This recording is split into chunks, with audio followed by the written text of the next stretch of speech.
Hello and welcome back to the channel, guys. It's your boy here.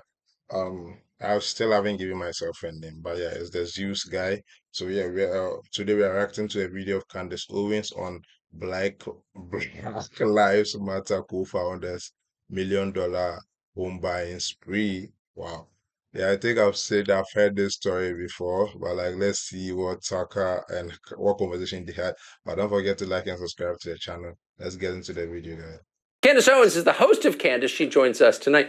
Candace, thanks so much for coming on. Maybe I'm being too soft, but anybody who can talk, America's woke corporate structure into sending close to $100 million on the basis of that lame rap kind of gets my respect in a way.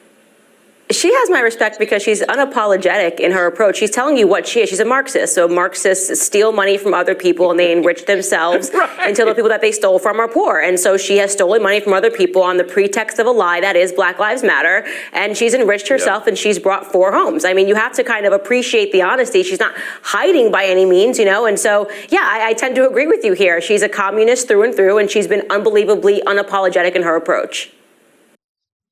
I think to those who don't know the backstory here, this is the founder or co-founder of Black Lives Matter. So remember in 2020, yeah, 2020 during the COVID, they had this whole, say, George Floyd, or was it the guy whose neck the police? They're basically like just a protest rally to support blacks and saying to end the killing and police brutality and all that.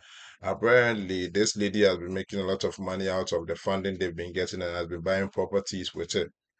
And Candace Owens, who fights for both black and white communities as a Republican, kind of did a deep dive into her finances and realized this lady has been buying houses since 2020 out of this Black Lives Matter movement and the funding they get. So that's why she's exposed. So that's just a background of this.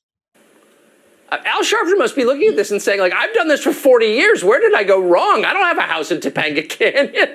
Right, exactly right.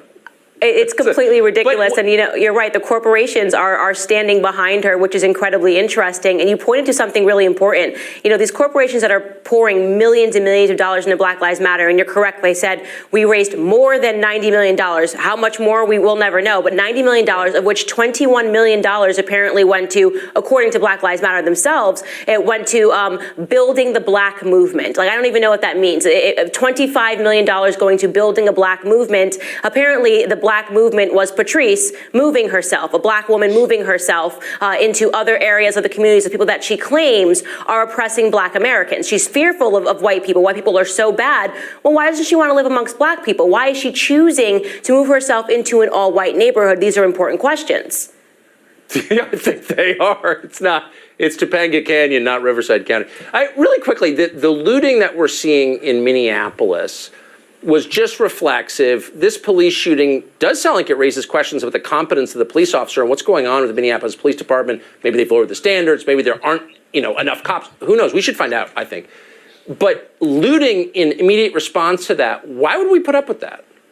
We shouldn't put up with that, but the reason why we do is because the Democrats see some advantage in this, right? So right now you have a bunch of criminals that love Black Lives Matter as an organization. They love when a black person dies, and we don't know what the reasons are. We don't know what happened, but it signals to them that they are now allowed to run into the streets and grab whatever they want, whether it's from Target, whether it's from Walmart. And what's remarkable also is that these corporations are standing behind Black Lives Matter, right? They're pouring money into these corporations. And I remember most notably during the George Floyd riots, Target even came out and said, we don't even care that we were rioted and looted because we just stand with Black Lives Matter. That's not a normal thing for a corporation to do when it's losing money. So that means that a corporation must be getting something else, right? What is it? What are they investing in when they invest in the lie that is Black Lives Matter? What is the return? I think Josh Hawley alluded to it in the previous segment, and I think you're onto something when you say that the corporations seek to control this country. They're willing to give up money. They're willing to let their stores be rioted and looted because they see something bigger that they're gaining from these riots and these lootings and these lies. And that is control over this country. It's power, and it's sinister, and it's sick.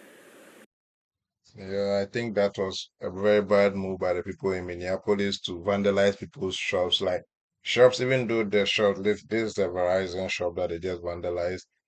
And now a business owner is going to suffer. Okay, Verizon is a big company, but like still a business owner is going to suffer. The employees are going to have a hard time getting back to work. Like you're making it worse off for people just by looting and vandalizing people's shops. Like I don't think anyone is getting a better steal from this because now you're making it worse for everyone. You're making a bad situation worse than it is. But yeah, like that was a good job by Candace kind of revealed that the negative side of people trying to make it to take advantage of black people and use their funding or support for a good cause to build their personal wealth. Like this should be happening in Ghana because that's what our leaders are known for, not in America. Because Ghanaians, this is how our leaders treat us. They treat us as dumb people and then they use our public funds or any good we want to do to enrich themselves. This shouldn't be happening in America, especially not a politically sensitive organizations like Black Lives Matter. But yeah, guys, catch you in the next one and thanks for watching. Peace out.